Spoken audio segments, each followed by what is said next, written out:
Hello everyone. My name is Ankit Sharma and welcome to this question answer series on logistic regression, which will help you in the data science interview preparation as we will understand the some intricacies of linear and logistic regression using some straight and to the point question and answers. So in this video we will take two questions. One is, can you use linear regression for classification? Another is, why exactly we use sigmoid function in logistic regression? What is so special about it? Let's take the first question now, which is, can we use linear regression for classification? So to uh, get answer to this question, let's first have a brief recap of linear regression. So I'll take next few slides to have a brief recap of linear regression so that we can understand this question clearly. So in case of linear regression setting, we have independent variable called x, target variable called y, right, represented by x and y respectively, and we have the hypothesis of this form for the simple linear regression, right? And this hypothesis looks like our 10th standard equation of line, right? Y equals to mx plus c, where this theta naught is nothing but the intercept on the y-axis, and theta var is nothing but the slope of this line with respect to the x-axis. Just a technical clarification, when we have a single independent variable, then we call linear regression as simple linear regression, and when we have more than one independent variables, then we call it multiple linear regression. So let's take a simple example of a toy dataset where hours of study denotes the number of hours a student studied before the examination, and marks denote the marks obtained by the student in the examination, right? And when we keep this hours of study on the x-axis, right, and we try to fit the marks, right, then we obtain sort of this regression line, right? And how do we fit this line? By satisfying certain criteria. And what is that criteria? The criteria is simple. It's sum of squares of these distances, right? This distance, and also this distance, right? So sum of squares of all of these distances should be minimum. That's the only criteria. Now let's also understand how do we estimate the parameters of this linear regression model, because that's where the crux of our question would be. So to estimate the parameters of any machine learning model, all we need is just four things. One is data, other is hypothesis, third is cost function, and fourth is optimization method. Data is basically a pair of x and y. Hypothesis we have already seen. Same in case of simple linear regression, this is what it looks like. And cost function for linear regression is called least squares cost function. This is nothing but it essentially gets the difference between the actual and the predicted value and square it and sum it over all the examples. It becomes cost function. And then we have the optimization method. What it does is it essentially minimizes the differences between the actual value and the predicted value, right, as theta xi and the yi, by simply adjusting the parameters using normal equation or GDT method, which is graded descent method, right? So we'll not go into the details of these equations or these methods.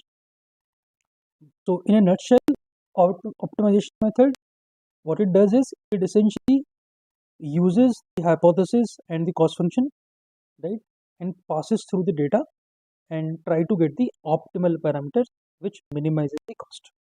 So we are done with the recap of linear regression. Now coming back to the question again, the question is, can we use linear regression for classification, right? Essentially when we want to predict the categories instead of real numbers.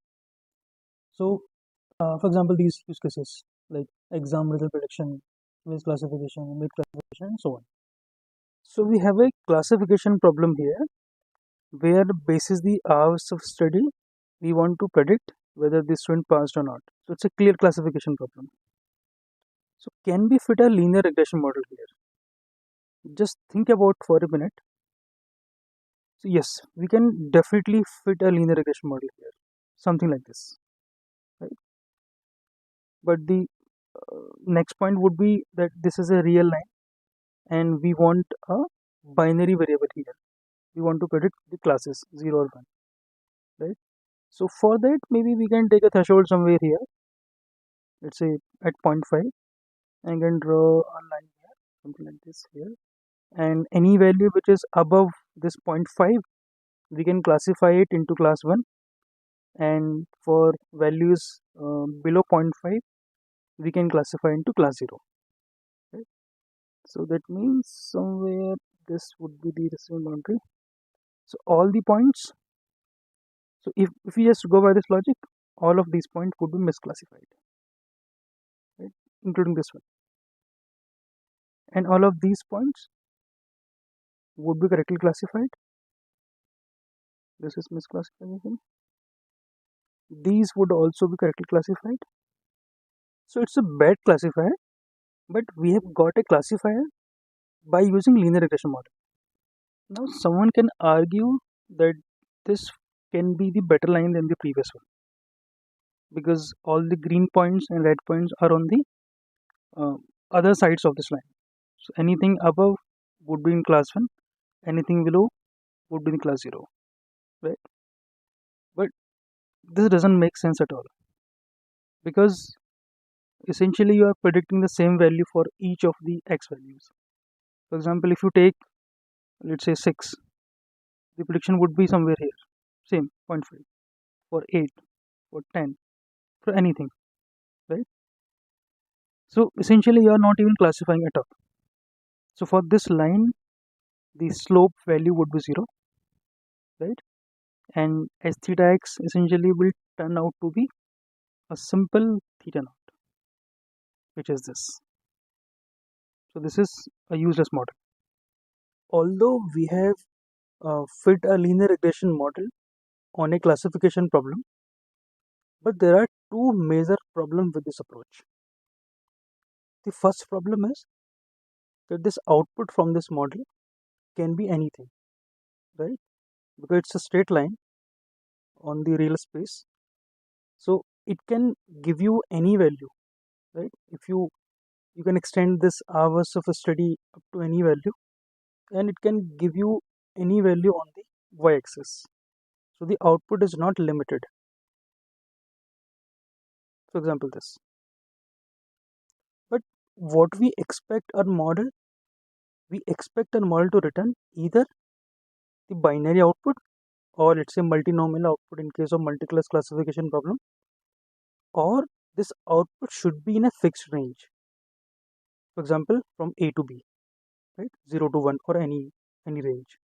So that we can use some thresholding mechanism, we can use some threshold in between, and can convert into a binary output or multi-class output, right? So how do we solve this problem? So we have also seen this similar solution in the previous slides, that we can take a threshold, let's say 0.5 in between, right? And we can simply classify the points which are above 0.5. For example, if you just take hours of study as 6, its prediction would be somewhere here, right?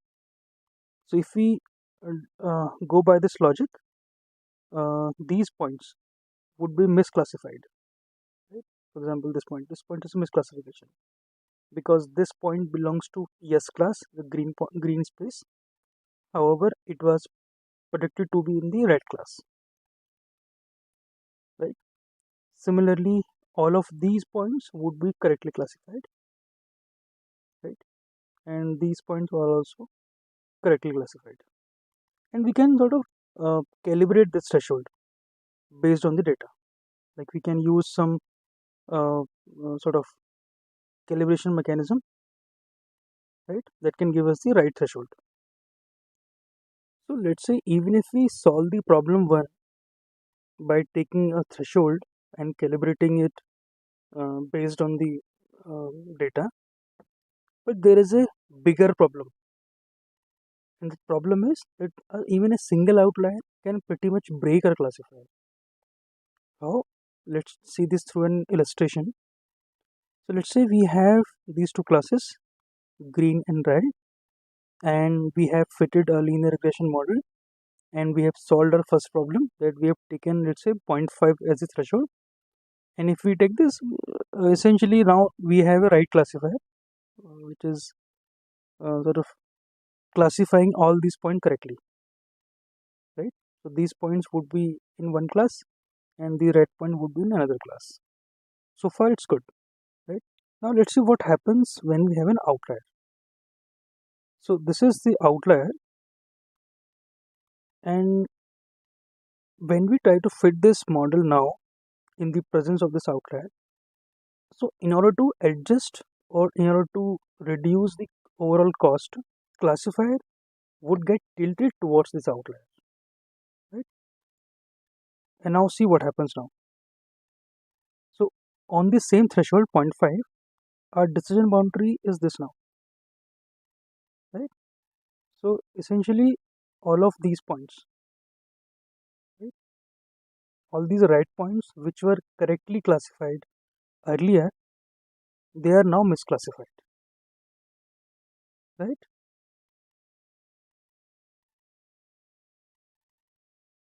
So this is a huge problem that we cannot use linear regression for classification problems.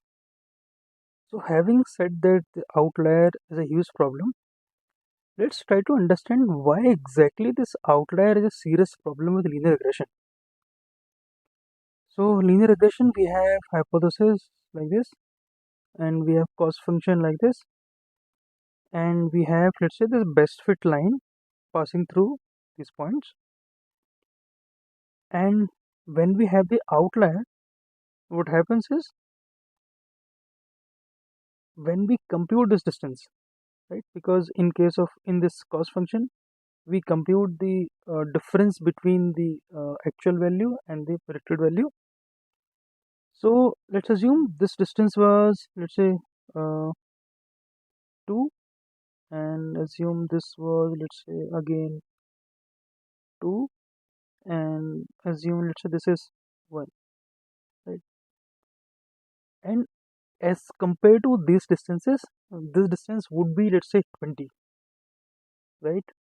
So this is already a large number as compared to these distances, right?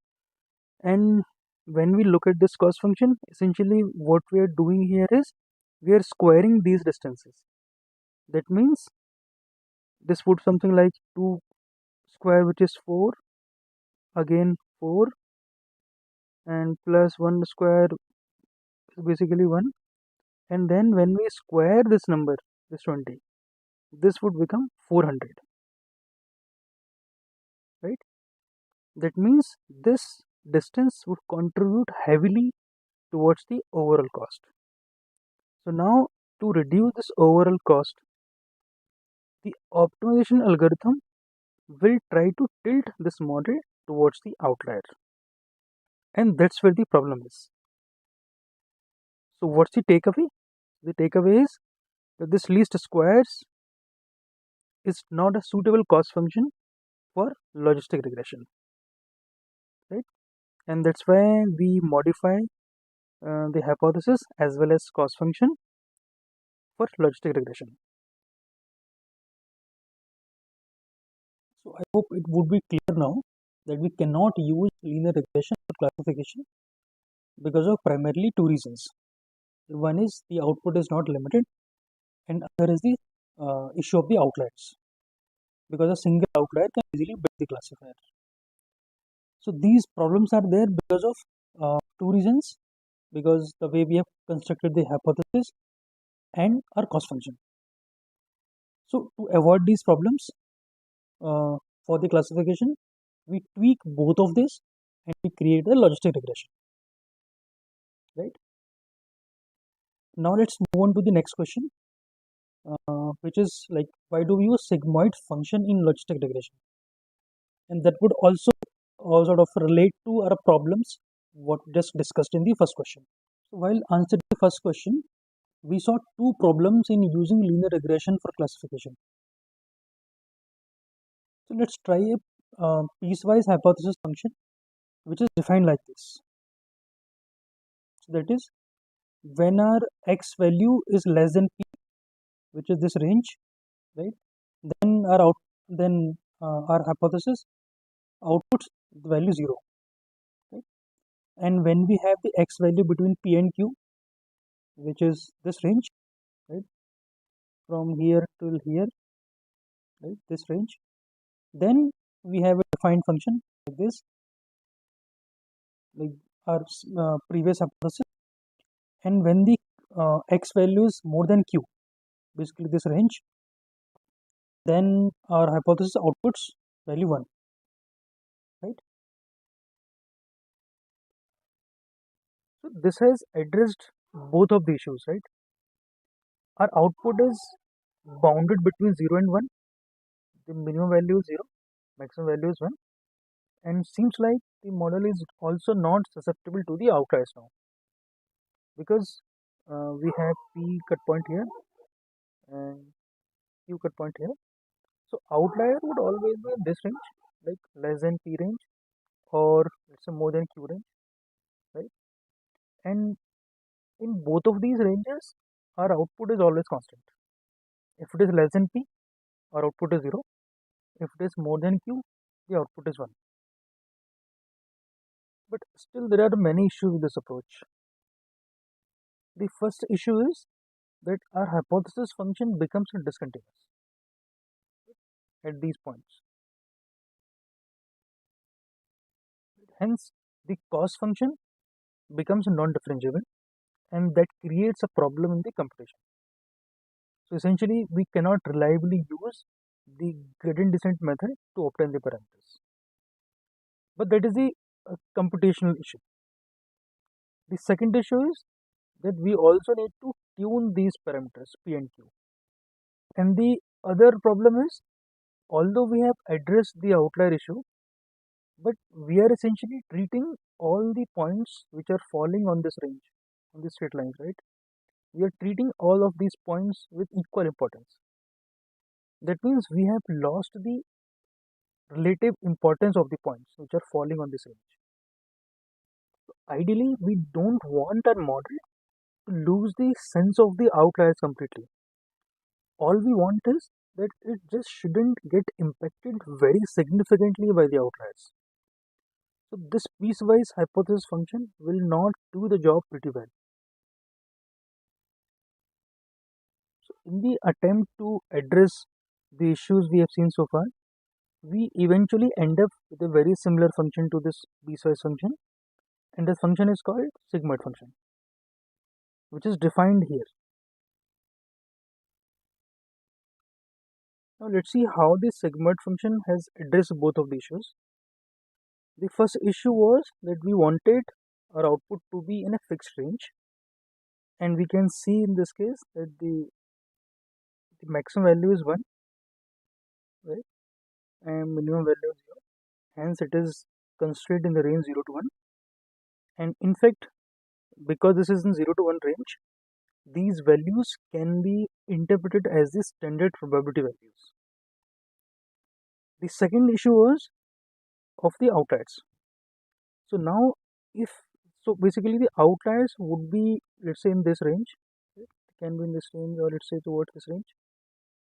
So if we observe the probability values for, let's say, 4, right, it would be close to 1, for example 0.99. And if we consider, let's say, an extreme value of, let's say, 20 here, right, its probability value would also be close to 1, let's say 0.999, something like this, right? And because the difference in the probability values is very small, this will not contribute to the overall cost function or to the overall cost massively. Hence, this will not deceive the optimization algorithm, and we will get a best fit model, right? So with this, let's introduce logistic regression. So our hypothesis with sigmoid function looks like this. So we have essentially passed our this part to the sigmoid function. Here z value equals to theta naught plus theta 1 x, right? And this is called logistic regression because this sigmoid function is also called logistic function, hence the name logistic regression. And how do we do the classification? Simply we take a threshold 0.5 or any other calibrated value based on the dataset. We simply predict 1 if it is more than 0.5, or we'll predict 0 if it is less than 0.5. So although we have solved both of our issues with sigmoid function, but there's still a question like what is so special with sigmoid function which other functions don't have. For example, like we have a 10h function, right? This can also solve our both of the issues. Its output is also like bounded between -1 to 1, right? This -1 to 1, and this can also solve our outer wall issue because this also has the almost flat curve towards both of the ends. So what is so special about sigmoid? So let's see this in the next slides. The first key advantage of sigmoid function is that it outputs the values between 0 and 1, and hence these values can be interpreted as the standard probability values.